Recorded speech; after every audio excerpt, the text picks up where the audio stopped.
Bienvenidos a La Macabra Historia. Hoy les traigo una historia que permaneció oculta durante más de un siglo en los rincones más oscuros de Veracruz, México.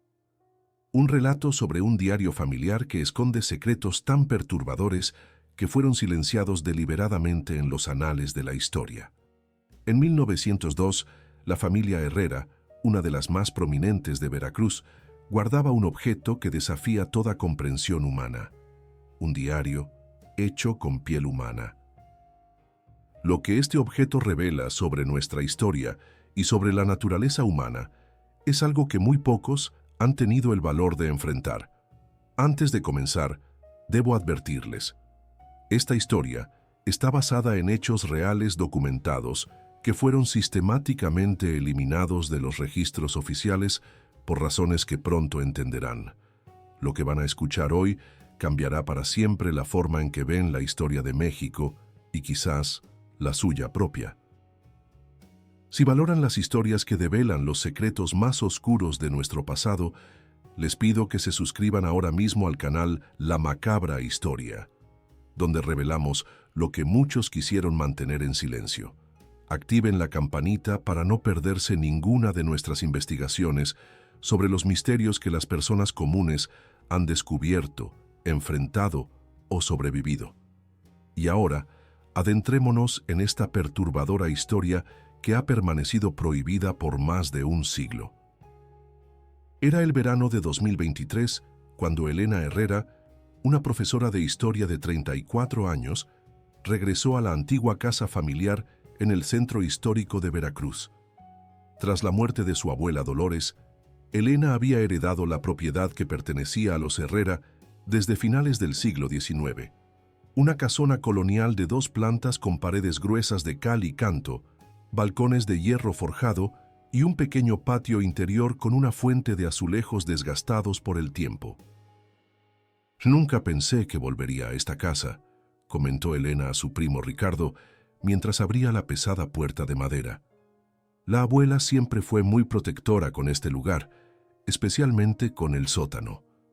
El aire dentro de la casa estaba cargado de humedad y memorias.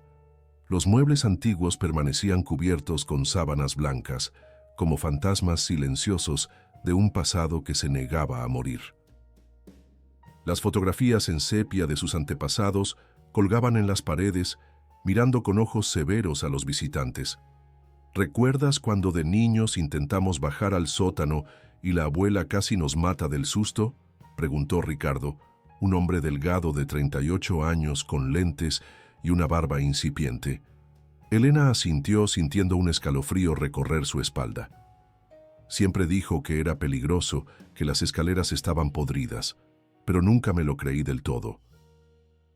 Durante 3 días, Elena y Ricardo se dedicaron a clasificar las pertenencias familiares: libros antiguos, documentos amarillentos, muebles de otra época. Fue al atardecer del 3er día cuando Elena encontró la llave. Estaba oculta en un compartimento secreto del escritorio de su abuela, envuelta en un trozo de tela roja desgastada. «Ricardo, mira esto», llamó Elena. La llave era grande, de hierro oxidado, con un diseño intrincado en el mango. «Tiene que ser la llave del sótano», murmuró Ricardo tomándola entre sus dedos. «Después de tantos años». La puerta del sótano estaba situada bajo la escalera principal, casi invisible si no se sabía dónde buscar. La madera estaba oscurecida por el tiempo, y un candado robusto, aunque oxidado, mantenía el secreto familiar a salvo.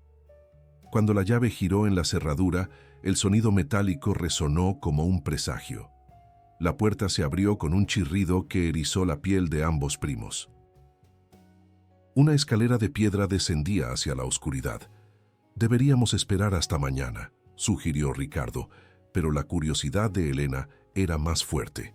Armados con linternas, descendieron los escalones húmedos y desgastados. El sótano era más grande de lo que habían imaginado, con techos abovedados y paredes de piedra.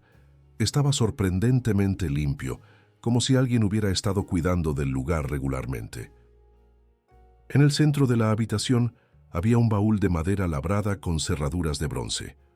A su alrededor, estanterías con libros antiguos, mapas enrollados y frascos con sustancias desconocidas.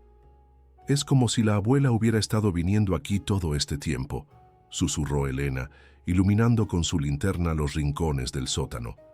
Ricardo se acercó al baúl. No tenía candado. ¿Deberíamos abrirlo? Elena dudó por un momento, pero finalmente asintió. Juntos levantaron la pesada tapa. El interior estaba forrado de terciopelo rojo descolorido, y sobre este descansaba un objeto envuelto en seda negra. Con manos temblorosas, Elena retiró la tela. Lo que apareció ante sus ojos les dejó sin aliento. Un libro de tamaño mediano, con una cubierta que, a primera vista, parecía de cuero gastado de color amarillento. Pero había algo perturbador en su textura, en los poros visibles, en las imperfecciones que ningún cuero animal presentaría. «Dios mío», murmuró Ricardo retrocediendo instintivamente. «Eso parece piel humana», completó Elena, sin poder apartar los ojos del macabro hallazgo. En la portada, grabadas con tinta que había adquirido un tono cobrizo con el tiempo, estaban las palabras «Diario de Sebastián Herrera 1902». Bajo el diario había un sobre amarillento. Elena lo tomó con dedos temblorosos y extrajo una carta escrita con una caligrafía elegante pero temblorosa. «A quien encuentre este diario, si estás leyendo esto, probablemente soy ya polvo en una tumba sin nombre. Este diario contiene la verdad sobre los Herrera y sobre Veracruz, una verdad que he protegido y ocultado durante décadas. Te suplico que leas estas páginas con cautela, pues lo que descubrirás cambiará para siempre tu comprensión de nuestra familia y de nuestra historia». Con el peso de los años sobre mis hombros, Dolores Herrera. Elena y Ricardo intercambiaron miradas de asombro y temor.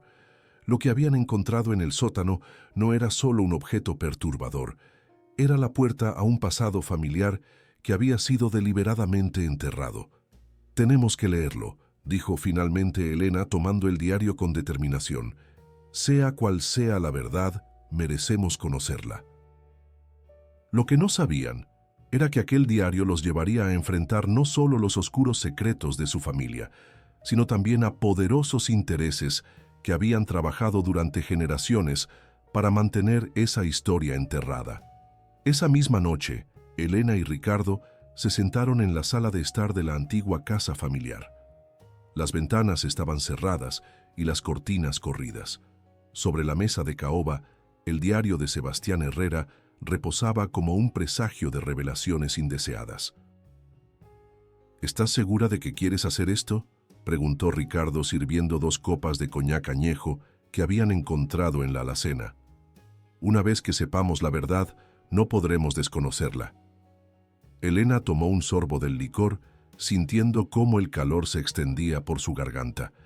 «Nuestra familia ha vivido bajo la sombra de este secreto por demasiado tiempo.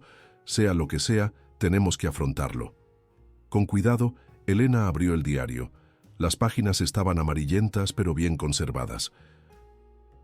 La primera entrada estaba fechada el 15 de marzo de 1902. 15 de marzo, 1902. «Hoy he tomado una decisión que me condenará ante los ojos de Dios y de los hombres. He aceptado la propuesta del doctor Villaseñor. El precio es alto, pero la recompensa es mayor. Mi familia no morirá de hambre y mis hijos tendrán un futuro. ¿A qué precio? A costa de mi alma, quizás. Pero un hombre desesperado no tiene el lujo de los escrúpulos. El doctor dice que todo será discreto, que nadie sabrá jamás lo que ocurre en los sótanos del Hospital San Sebastián, que las familias nunca reclamarán esos cuerpos porque no tienen a nadie que los llore. Indigentes, criminales, prostitutas, almas perdidas cuya ausencia no será notada en este mundo. Mañana comenzaré mi trabajo. Que Dios me perdone por lo que estoy a punto de hacer». Ricardo palideció. «¿De qué está hablando? ¿Qué clase de trabajo aceptó nuestro bisabuelo?». Elena continuó leyendo en voz alta. 17 de marzo 1902. «El proceso es más difícil de lo que imaginé. El doctor dice que debo aprender a separar la piel sin dañarla. Es un trabajo meticuloso que requiere manos firmes y un estómago fuerte. El olor es insoportable, incluso con los ungüentos que nos ponemos bajo la nariz. Hoy procesamos 3 cuerpos, mujeres jóvenes que murieron en el área de cuarentena. Fiebres tropicales, dijo el doctor. Nadie pregunta por ellas, nadie reclama sus restos. Sus pieles serán utilizadas para los libros que el doctor vende a coleccionistas europeos y norteamericanos. Me pagan 5 pesos por cada piel correctamente preparada. Es más dinero del que he visto en mi vida. Con lo que gané hoy, pude comprar alimentos para un mes y medicinas para Antonio, cuya tos empeora cada día. Dios mío, murmuró Elena sintiendo náuseas. Sebastián trabajaba preparando piel humana para encuadernar libros. Ricardo se levantó caminando nerviosamente por la habitación. Esto es monstruoso. ¿Quién era ese doctor Villaseñor? Elena pasó varias páginas, deteniéndose en una entrada de abril. 12 de abril, 1902. El doctor me ha presentado hoy al gobernador. No directamente, por supuesto. Me mantuvo en las sombras mientras ellos conversaban sobre los proyectos especiales. El gobernador está fascinado con la biblioteca que está construyendo, especialmente con los tomos encuadernados en lo que él llama material exótico. No soy un hombre educado, pero incluso yo entiendo la perversión de estos hombres de poder.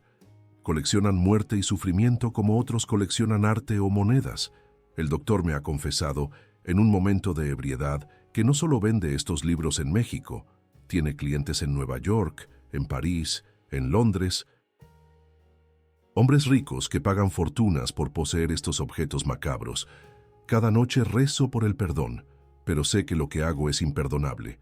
Sin embargo, Antonio ya no tose y mis otros hijos por fin tienen zapatos. ¿Qué clase de padre sería si los dejara sufrir cuando tengo los medios para evitarlo? Las horas pasaron mientras Elena y Ricardo se sumergían en las confesiones de su bisabuelo.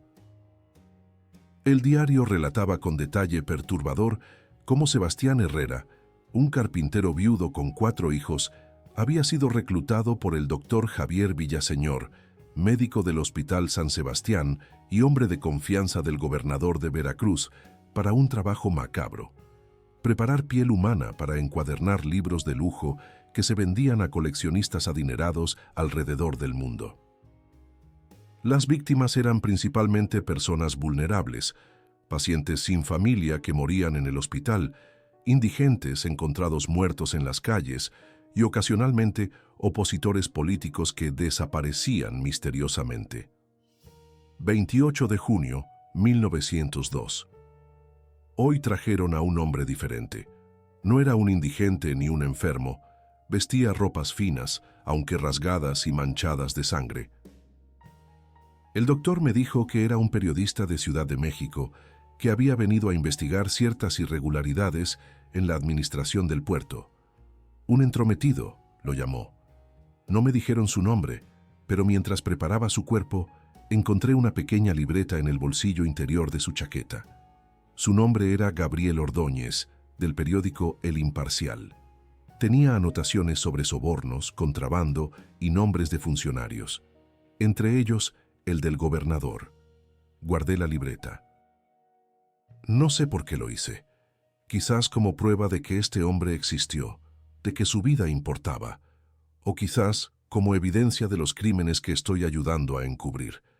El doctor ha solicitado que la piel de este hombre sea utilizada para un encargo especial, un diario personal para el gobernador, un regalo por su apoyo continuo. Elena dejó caer el diario sobre su regazo, con las manos temblorosas. Ricardo, ¿entiendes lo que esto significa? El diario que tenemos, el que estamos tocando. Ricardo completó la terrible realización. Está hecho con la piel de Gabriel Ordóñez, un periodista asesinado por orden del gobernador. El silencio que siguió fue ensordecedor. Elena finalmente continuó leyendo. Las entradas posteriores detallaban cómo Sebastián, consumido por la culpa, comenzó a documentar meticulosamente los crímenes del doctor Villaseñor y sus conexiones con el poder político y económico de Veracruz. 4 de octubre, 1902. Ya no puedo dormir. Los rostros de los muertos me visitan cada noche. especialmente el de Ordóñez, sus ojos abiertos, acusadores. He comenzado a beber para poder conciliar el sueño, pero ni siquiera el alcohol ahoga las voces en mi cabeza. He estado recopilando nombres, fechas, detalles. Todo lo que escucho en los sótanos del hospital. El doctor confía en mí ahora, me considera indispensable. No sabe que cada noche escribo todo en este diario, el mismo que él me pidió que encuadernara para su uso personal. Una ironía macabra. Utilizo la piel de una de sus víctimas para documentar sus crímenes. La operación es más grande de lo que imaginé. No se trata solo de libros encuadernados con piel humana. Hay tráfico de órganos para experimentos médicos, venta de cadáveres a escuelas de medicina extranjeras, e incluso he oído rumores sobre rituales que prefiero no describir. El gobernador no es el único implicado. Hay jueces, empresarios, incluso un cónsul extranjero. Todos unidos en una red de complicidad y silencio. He decidido que debo hacer algo. No puedo seguir siendo cómplice de estos horrores, pero tengo miedo por mis hijos. ¿Qué les pasará si hablo? ¿Si entrego este diario a las autoridades? ¿A qué autoridades podría acudir cuando el mismo gobernador está implicado? La última entrada del diario estaba fechada el 12 de noviembre de 1902. Creo que sospechan de mí. El doctor me observa con recelo. Ayer encontré a un hombre vigilando mi casa. Mis hijos están asustados. He enviado a Antonio y a los pequeños con mi hermana en Xalapa. Esta será mi última entrada. Mañana llevaré este diario y todas las pruebas que he reunido al padre Montero, el único hombre en quien confío. Él sabrá qué hacer, a quién acudir en Ciudad de México. Si algo me sucede, que este testimonio sirva para hacer justicia, que mi confesión alivie en algo el peso de mis pecados. Y que mis hijos algún día entiendan que su padre, a pesar de sus errores imperdonables, intentó hacer lo correcto al final. Elena cerró el diario, con los ojos llenos de lágrimas. Nunca llegó a entregar el diario al sacerdote.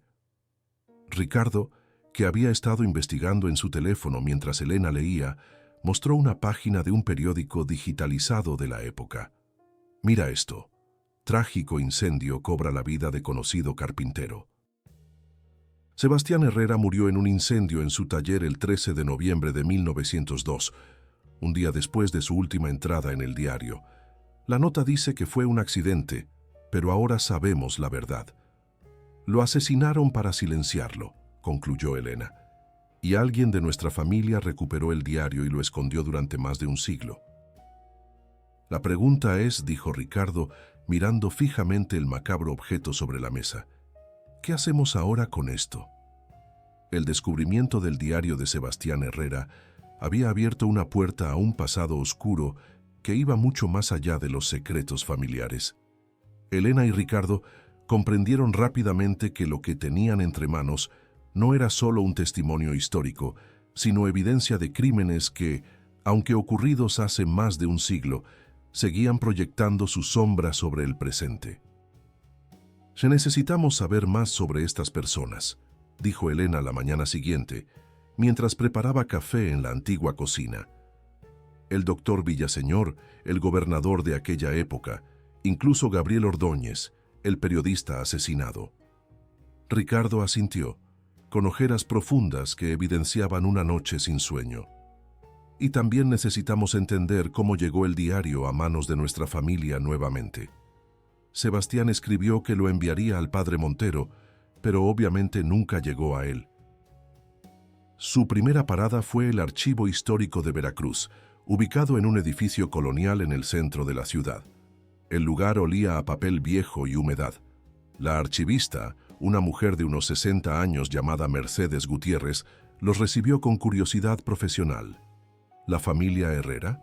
Sí, fue una familia conocida en Veracruz a principios del siglo XX, comentó mientras buscaba en los índices. Tenemos algunos registros sobre Sebastián Herrera. Carpintero viudo. Murió en un incendio en 1902. Están haciendo investigación genealógica. Elena y Ricardo intercambiaron miradas. Algo así, respondió Elena cautamente. También nos interesa información sobre el Hospital San Sebastián de aquella época y sobre el doctor Javier Villaseñor. La expresión de Mercedes cambió sutilmente. El Hospital San Sebastián, curioso que lo mencionen, fue demolido en 1920 tras un escándalo que nunca se aclaró del todo. En cuanto al doctor Villaseñor, la mujer bajó la voz. Es un nombre que aparece en algunos documentos problemáticos. Durante las siguientes horas, Mercedes les mostró periódicos de la época, registros hospitalarios y documentos administrativos. El doctor Javier Villaseñor aparecía como director del Hospital San Sebastián desde 1895 hasta 1912, cuando repentinamente se retiró a Europa. El gobernador de la época era Luis Terrazas Montalvo, un hombre poderoso con conexiones en toda la República y en el extranjero. Aquí hay algo interesante, dijo Mercedes, mostrándoles un recorte amarillento. En 1912, un joven médico llamado Emilio Fuentes intentó publicar un informe sobre prácticas cuestionables en el Hospital San Sebastián. Fue declarado mentalmente inestable y enviado a un sanatorio en Puebla. Nunca regresó. Ricardo fotografió discretamente el artículo con su teléfono. ¿Hay algo sobre un periodista llamado Gabriel Ordóñez? Trabajaba para El Imparcial en 1902. Mercedes frunció el ceño. El nombre me suena familiar. Tras buscar en varios índices, les mostró una pequeña nota. Periodista de El Imparcial desaparece durante investigación en Veracruz. Se teme lo peor. ¿Y qué hay sobre el padre Montero?, preguntó Elena. Debería haber estado en Veracruz en 1902. La búsqueda reveló que el padre Antonio Montero había sido párroco de la iglesia de San Francisco en Veracruz. En diciembre de 1902, apenas unas semanas después de la muerte de Sebastián, fue transferido repentinamente a una misión remota en Chiapas. Demasiadas coincidencias, murmuró Ricardo mientras salían del archivo. Cada persona que podría haber sabido algo fue silenciada de una u otra manera. Su siguiente destino fue la Biblioteca Pública de Veracruz, donde investigaron la historia del comercio de libros antiguos y objetos macabros en el México de principios del siglo XX. Descubrieron que, efectivamente, existía un mercado negro de objetos médicos y curiosidades que conectaba México con coleccionistas en Europa y Estados Unidos. «Mira esto», susurró Elena, mostrando a Ricardo un libro de historia médica. Había un comercio de preparaciones anatómicas, especímenes preservados y, en algunos círculos exclusivos, objetos hechos con restos humanos. Los compradores eran principalmente médicos, científicos y coleccionistas adinerados. Mientras profundizaban en su investigación, Elena recibió una llamada de Mercedes, la archivista.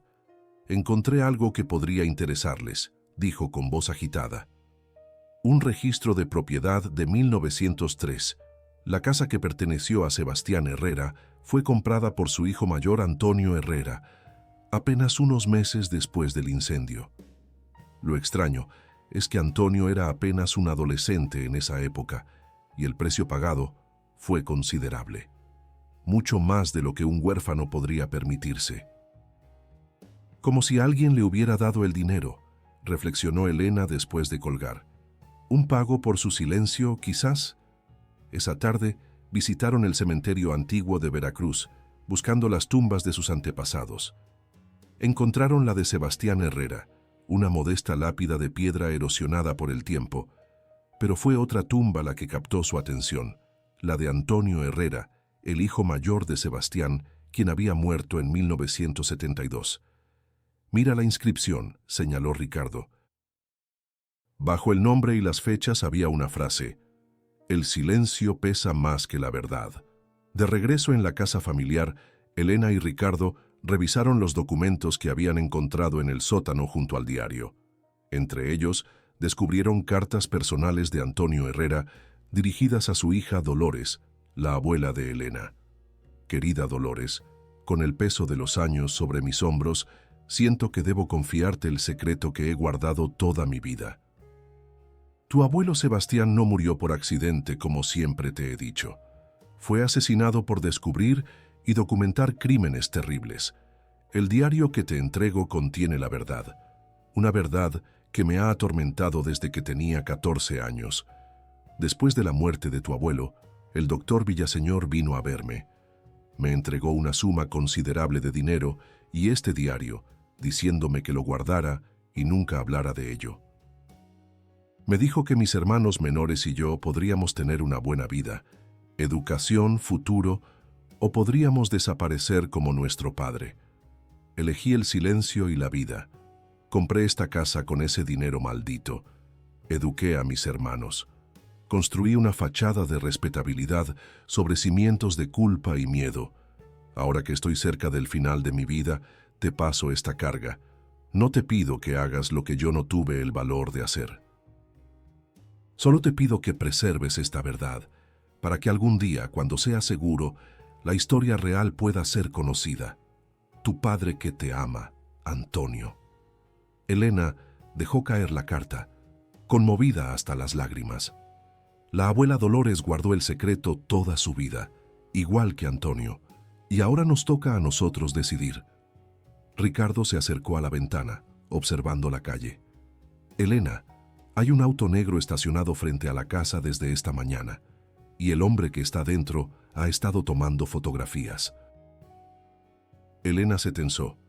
¿Crees que alguien sabe lo que hemos descubierto? No veo cómo podrían saberlo, a menos que... Ricardo se detuvo, pensativo. A menos que alguien haya estado vigilando esta casa y este secreto durante generaciones. Queridos espectadores de la macabra historia, hemos llegado a un punto crucial en nuestra narración. ¿Quién podría estar vigilando a Elena y Ricardo? ¿Qué secretos adicionales guarda el diario macabro de los Herrera? ¿Y qué conexiones existen con el presente? Si están intrigados por estos misterios históricos que han permanecido ocultos durante más de un siglo, no se pierdan lo que viene a continuación. Asegúrense de estar suscritos al canal para no perderse ninguna de nuestras revelaciones sobre los secretos que la historia oficial ha intentado enterrar. Activen la campanita y compartan este video con aquellos que aprecian las historias que desafían nuestra comprensión de la realidad. Continuamos ahora con el capítulo 4 de esta perturbadora historia. La presencia del auto negro frente a la casa desató en Elena y Ricardo un instinto de supervivencia que no sabían que poseían. Rápidamente, guardaron el diario y los documentos más importantes en la mochila de Elena. «Tenemos que salir de aquí», susurró Ricardo. «Si nos están vigilando, no es por casualidad». Utilizando la puerta trasera que daba a un callejón estrecho, abandonaron la casa familiar sin ser vistos. Se dirigieron al hotel donde Ricardo se hospedaba, un lugar modesto, pero seguro, en el otro extremo de la ciudad. «Necesitamos entender qué está pasando», dijo Elena, paseando nerviosamente por la habitación. «¿Quién podría tener interés en un secreto de hace más de 100 años?» «Piénsalo», respondió Ricardo, encendiendo su laptop. El diario no solo documenta crímenes, sino que implica a figuras de poder, el gobernador, jueces, empresarios, y si sus descendientes siguen ocupando posiciones de influencia. Comenzaron a investigar a las familias mencionadas en el diario. El apellido Terrazas, del antiguo gobernador, seguía siendo prominente en Veracruz. Francisco Terrazas Montalvo, bisnieto del gobernador, era actualmente un senador con aspiraciones presidenciales.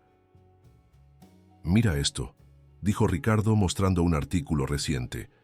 Terrazas ha basado gran parte de su campaña en el legado histórico de su familia como constructores de Veracruz. Ha donado millones a la restauración de edificios históricos y al establecimiento del nuevo Museo de Historia Regional. Un museo que él controla, añadió Elena, donde puede asegurarse de que se cuente la versión de la historia que le conviene. Más inquietante aún fue lo que descubrieron sobre la familia Villaseñor. Javier Villaseñor nunca regresó de Europa, pero su hijo, educado en París, volvió a México en los años 20 y fundó una de las editoriales más importantes del país, Ediciones Villaseñor, especializada en libros de historia y medicina. La editorial sigue siendo propiedad de la familia, observó Elena. Y adivina quién es el actual director. Mauricio Villaseñor, tataranieto del doctor. Y hay más, añadió Ricardo. Mauricio Villaseñor es uno de los principales patrocinadores de la campaña de Terrazas. También es un conocido coleccionista de libros antiguos y artefactos históricos. La conexión era inquietante. Dos familias, unidas por un pasado criminal, que habían mantenido su poder e influencia durante generaciones, posiblemente sobre los cimientos de aquel terrible secreto. Esa noche, mientras analizaban la información recopilada, recibieron un correo electrónico inesperado de Mercedes, la archivista. He encontrado algo perturbador. En 1912, tras el retiro del doctor Villaseñor, hubo una investigación interna en el Hospital San Sebastián. Los resultados nunca se hicieron públicos, pero encontré una referencia cruzada en los archivos judiciales. Al parecer, se descubrieron fosas comunes en los terrenos del hospital. La investigación fue abruptamente cerrada por orden directa del gobernador. Lo más inquietante es que acabo de descubrir que esos terrenos serán renovados la próxima semana como parte del proyecto del nuevo Museo de Historia. Van a comenzar excavaciones, o quizás a encubrirlas definitivamente. Tengan cuidado, creo que mi búsqueda no ha pasado desapercibida. Alguien ha estado preguntando sobre ustedes. Elena y Ricardo se miraron con preocupación. Tenemos que advertirle, dijo Elena, marcando inmediatamente el número de Mercedes. No hubo respuesta. Vamos, decidió Ricardo, tomando su chaqueta. Debemos ir al archivo ahora mismo. El archivo histórico estaba cerrado cuando llegaron, pero las luces del segundo piso seguían encendidas. Tras insistir golpeando la puerta trasera, el guardia de seguridad los reconoció y les permitió entrar. La señora Gutiérrez sigue trabajando arriba, les informó. Ha estado muy agitada hoy, recibiendo llamadas y revisando documentos antiguos. Encontraron a Mercedes en su oficina, rodeada de cajas de archivos y con expresión tensa. No deberían haber venido, susurró al verlos. Están removiendo un avispero. Les mostró lo que había descubierto. Planos originales del Hospital San Sebastián que revelaban la existencia de un segundo sótano no documentado oficialmente y registros de la morgue con discrepancias significativas entre los cuerpos ingresados y los entregados a familiares o al cementerio municipal. Esto no solo confirma lo que contaba el diario de su bisabuelo, explicó Mercedes. Va mucho más allá. El doctor Villaseñor y sus cómplices no solo usaban los cuerpos para encuadernar libros. Hay evidencia de que realizaban experimentos, vendían órganos y participaban en un comercio internacional de especímenes médicos. ¿Y dice que van a comenzar excavaciones en ese terreno?, preguntó Ricardo. Mercedes asintió. Supuestamente para los cimientos del nuevo museo, pero me temo que el verdadero propósito es eliminar cualquier evidencia que pueda quedar. Un ruido en el pasillo los sobresaltó. Mercedes les indicó que guardaran silencio y apagó la luz de su oficina. «Tienen que irse», susurró. «Llévense esto». Les entregó una carpeta sellada. Son copias de todos los documentos relevantes que he encontrado. También incluí un nombre, Carolina Ordóñez. Vive en Ciudad de México. Es la bisnieta de Gabriel Ordóñez, el periodista asesinado. Ha estado investigando la desaparición de su bisabuelo durante años. Contáctenla. Utilizando la escalera de emergencia, Elena y Ricardo abandonaron el archivo.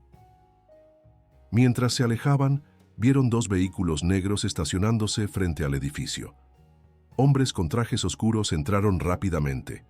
«Dios mío», murmuró Elena, «van por Mercedes». «No podemos ayudarla si nos atrapan a nosotros también», respondió Ricardo, aunque la culpa era evidente en su voz. «Tenemos que seguir con la investigación, por ella y por todos los que han sido silenciados».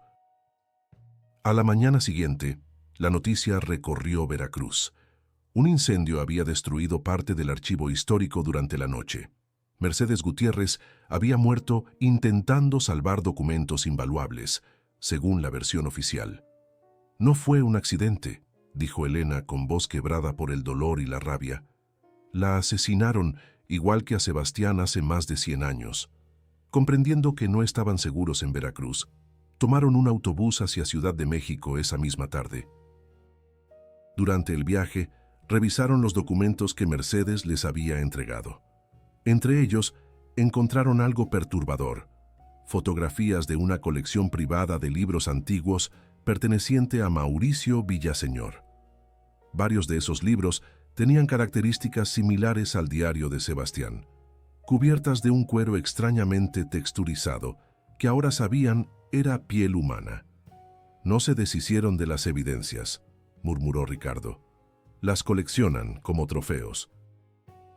En Ciudad de México, se hospedaron en un hotel discreto y contactaron a Carolina Ordóñez, una profesora de historia de 45 años que los recibió en su pequeño apartamento lleno de libros y documentos. «Llevo 20 años investigando la desaparición de mi bisabuelo», les explicó mientras servía café. La familia nunca creyó la versión oficial de que había abandonado su trabajo y huido a Estados Unidos. Gabriel era un periodista dedicado y honesto. Estaba investigando la corrupción en el puerto de Veracruz cuando desapareció. Elena sacó cuidadosamente el diario. «Creo que tenemos la prueba definitiva de lo que le sucedió a su bisabuelo». Los ojos de Carolina se llenaron de lágrimas al comprender lo que estaba viendo. «Esto es...» «Sí», confirmó Ricardo gravemente. «El diario está encuadernado con la piel de Gabriel Ordóñez.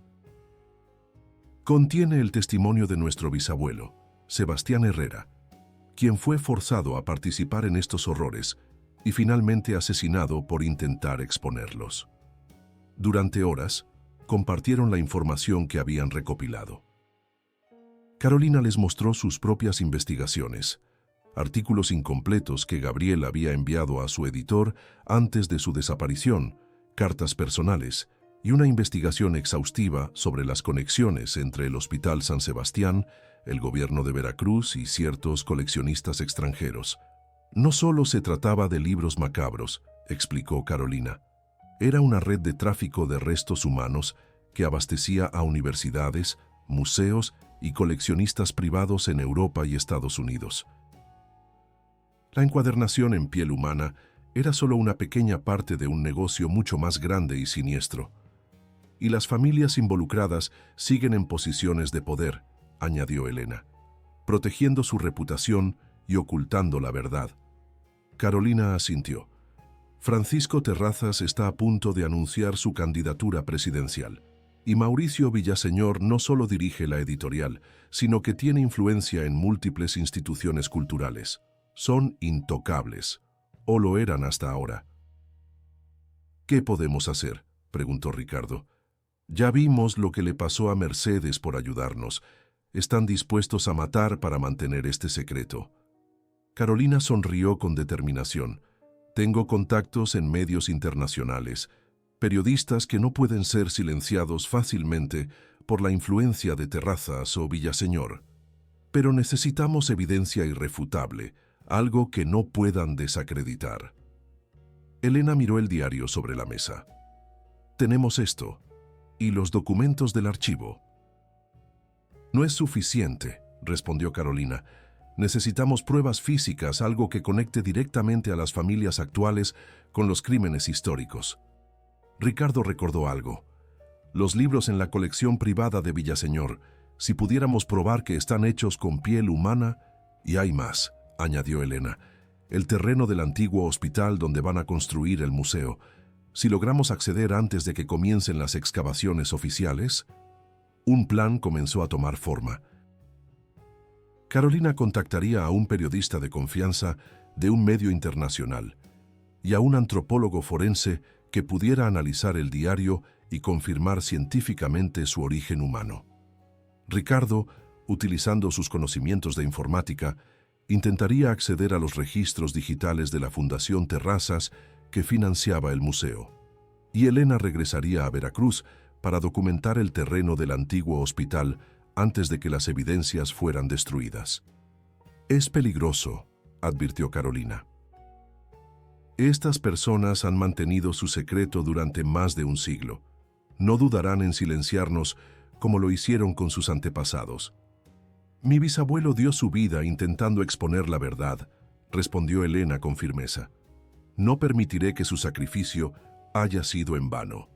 Esa noche, mientras finalizaban los detalles de su plan, Elena revisó nuevamente el diario de Sebastián.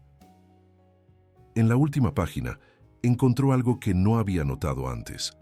Un pequeño mapa dibujado a mano, que parecía mostrar una sección del sótano del hospital con una X marcando un punto específico. Creo que Sebastián dejó más evidencia de la que imaginábamos, dijo mostrando el mapa a los demás. Y ahora sabemos exactamente dónde buscar. Lo que ninguno de ellos sabía era que, en ese preciso momento, Mauricio Villaseñor recibía una llamada informándole que el diario macabro de los Herrera, el secreto familiar que habían protegido durante generaciones, había sido encontrado. El amanecer en Veracruz trajo consigo una llovizna ligera que envolvía la ciudad en una bruma grisácea. Elena, vistiendo un impermeable oscuro y con una cámara profesional colgando del cuello, se presentó en los terrenos del antiguo Hospital San Sebastián como parte del equipo de documentación histórica del nuevo museo. La acreditación falsa que Carolina había conseguido a través de sus contactos funcionó perfectamente. Necesito fotografiar el perímetro completo antes de que comiencen las excavaciones, explicó al capataz, un hombre robusto que apenas le prestó atención mientras firmaba su autorización. El terreno estaba cercado y parcialmente despejado. Equipos de construcción ya se encontraban posicionados para iniciar los trabajos al día siguiente. Elena recorrió metódicamente el área, tomando fotografías aparentemente rutinarias mientras buscaba alguna entrada a los sótanos mencionados en el diario. En Ciudad de México, Ricardo y Carolina se reunieron con Javier Méndez, un periodista de investigación de una prestigiosa revista internacional, y con la doctora Lucía Vega, antropóloga forense de la Universidad Nacional Autónoma de México. Lo que me están contando es monstruoso, dijo Méndez después de escuchar la historia completa. Si podemos probarlo, no solo cambiaría la percepción histórica de esa época, sino que tendría implicaciones directas para algunas de las figuras más poderosas del México actual. La doctora Vega examinó cuidadosamente el diario con guantes y equipo especializado. Puedo confirmar preliminarmente que la cubierta está hecha de piel humana, declaró finalmente. Las características del tejido son inconfundibles. Con análisis más detallados en el laboratorio, podríamos incluso extraer ADN. ¿Y eso podría vincularse con los descendientes de Gabriel Ordóñez?, preguntó Carolina con emoción. Teóricamente sí, respondió la antropóloga, aunque dependerá de la degradación del material y de tener una muestra de ADN de la familia para comparar. Carolina tomó la mano de la doctora. Yo soy su bisnieta. Mi ADN debería tener suficientes marcadores coincidentes. Mientras tanto, Ricardo trabajaba en su laptop, intentando acceder a los registros digitales de la Fundación Terrazas. Tras horas de esfuerzo, logró entrar en el sistema. Increíble, murmuró mientras examinaba los documentos. Aquí está todo. La Fundación ha estado comprando sistemáticamente todos los terrenos y propiedades relacionados con el antiguo Hospital San Sebastián, y hay pagos regulares a una empresa llamada Custodia Patrimonial por servicios de seguridad y vigilancia discreta. Vigilancia de la casa de los Herrera, dedujo Carolina. Han estado monitoreando a su familia durante generaciones, asegurándose de que el secreto no saliera a la luz. En Veracruz, Elena había localizado una pequeña estructura de concreto, similar a un búnker, parcialmente oculta por la vegetación en una esquina del terreno. Comparando con el mapa del diario, determinó que podría ser una entrada a los sótanos. Aprovechando un momento en que los trabajadores se retiraron para almorzar, se acercó a la estructura. La puerta de metal estaba oxidada pero no cerrada. Con el corazón latiendo aceleradamente, Elena encendió su linterna y descendió por una escalera empinada.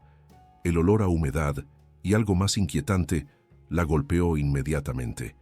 El sótano era más grande de lo que había imaginado, con varias habitaciones conectadas por pasillos estrechos. Siguiendo el mapa de Sebastián, se dirigió hacia el punto marcado con la X. Era una habitación pequeña que parecía haber sido un almacén. En el centro había una mesa de metal oxidada con marcas inquietantes. Elena iluminó las paredes y notó algo peculiar. Una sección parecía diferente al resto. Acercándose, descubrió que era un panel móvil. Al empujarlo, reveló un espacio oculto donde encontró una caja metálica sellada. Con manos temblorosas, extrajo la caja y la abrió. Dentro había varios cuadernos de notas, frascos con etiquetas descoloridas y, lo más valioso, un libro de registros donde el doctor Villaseñor había documentado meticulosamente cada espécimen procesado, incluyendo nombres, fechas y destinos de los productos. Gabriel Ordóñez aparecía listado con fecha del 28 de junio de 1902, con la anotación «Encargo especial para el gobernador Terrazas». Elena fotografió rápidamente cada página del registro y los demás documentos. Mientras lo hacía, escuchó voces acercándose. Guardó la caja en su mochila y buscó desesperadamente una salida alternativa. Un segundo pasillo la condujo a otra escalera que terminaba en una trampilla. Emergió en lo que parecía ser un antiguo cobertizo de jardinería, a varios metros del perímetro principal. Sin ser vista, logró abandonar el terreno y dirigirse a la estación de autobuses. De regreso en Ciudad de México, los cuatro se reunieron en un hotel diferente, tomando precauciones extremas para no ser rastreados. «Lo que encontraste es la prueba definitiva», dijo Méndez, examinando las fotografías de Elena. «El registro conecta directamente al doctor Villaseñor y al gobernador Terrazas con el asesinato de Gabriel Ordóñez y muchas otras víctimas». «Y tenemos más», añadió Ricardo, mostrando los documentos que había extraído de los servidores de la Fundación Terrazas.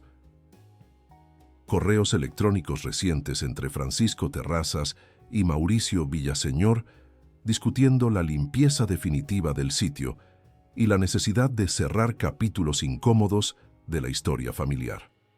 La doctora Vega confirmó que sus análisis preliminares del diario eran positivos.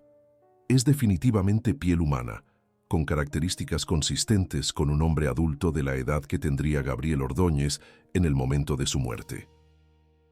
Trabajaron durante toda la noche, preparando un reportaje exhaustivo. Méndez contactó a su editor, quien acordó publicar la historia simultáneamente en su revista internacional y en colaboración con medios de varios países para evitar que fuera silenciada. «Necesitamos protección», insistió Carolina. «Una vez que esto se publique, vendrán por nosotros con todo».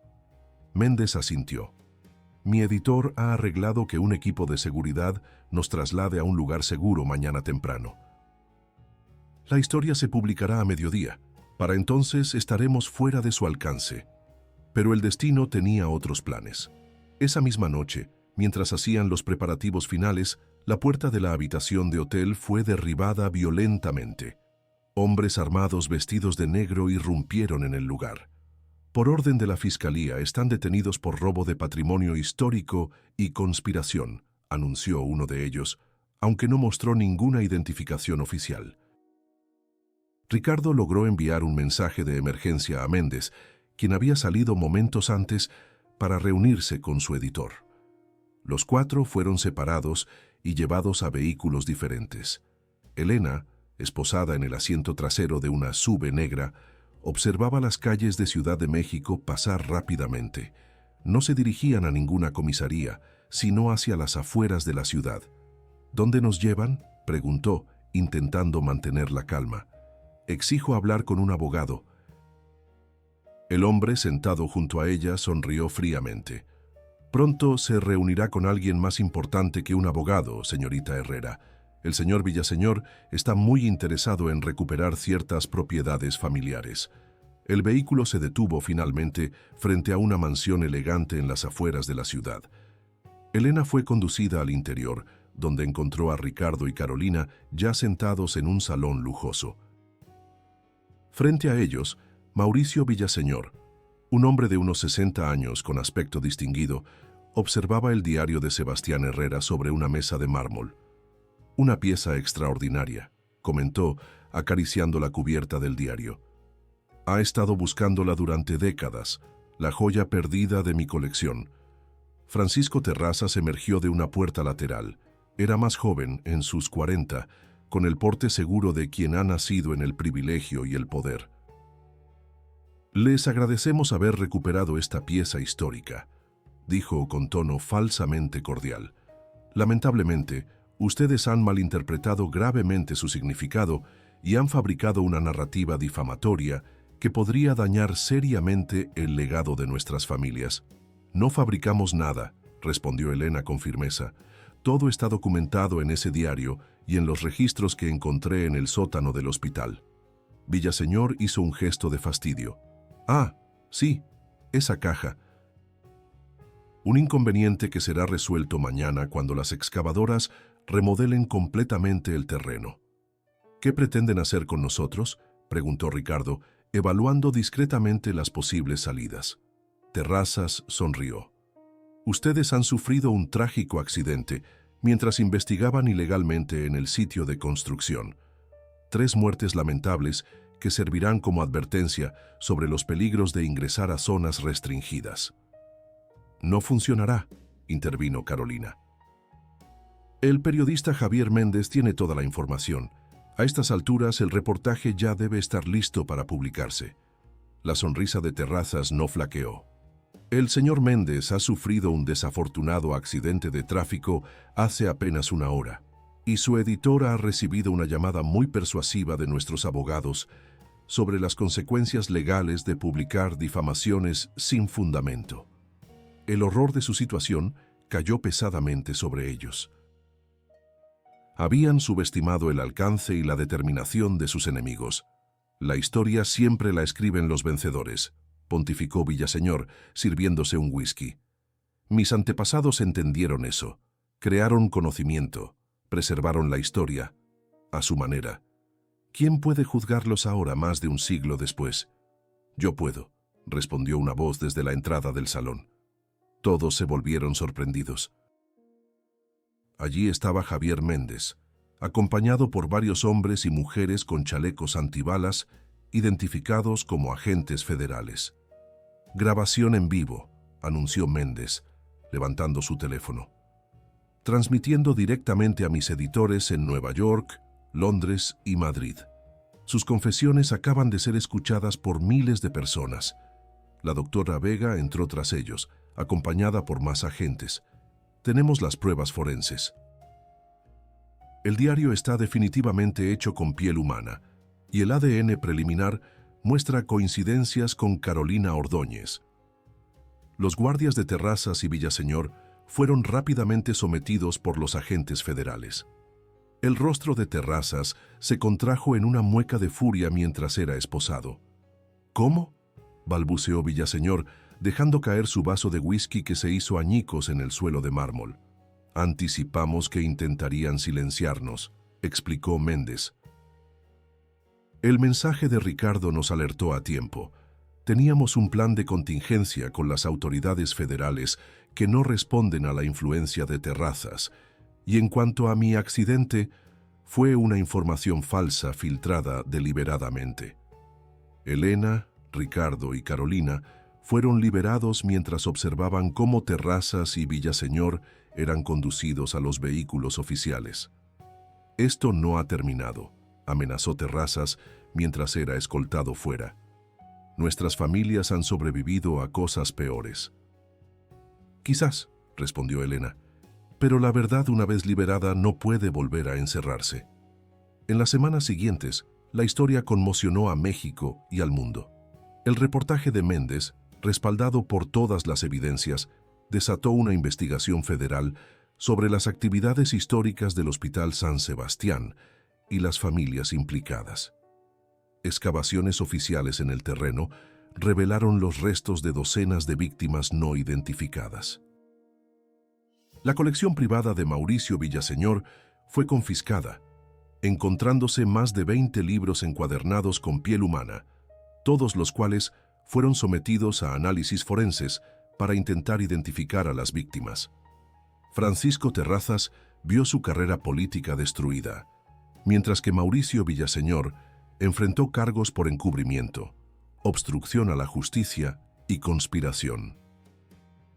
Aunque los crímenes originales habían prescrito hacía mucho tiempo, la justicia finalmente alcanzaba a las familias que habían construido su poder sobre el sufrimiento de los más vulnerables.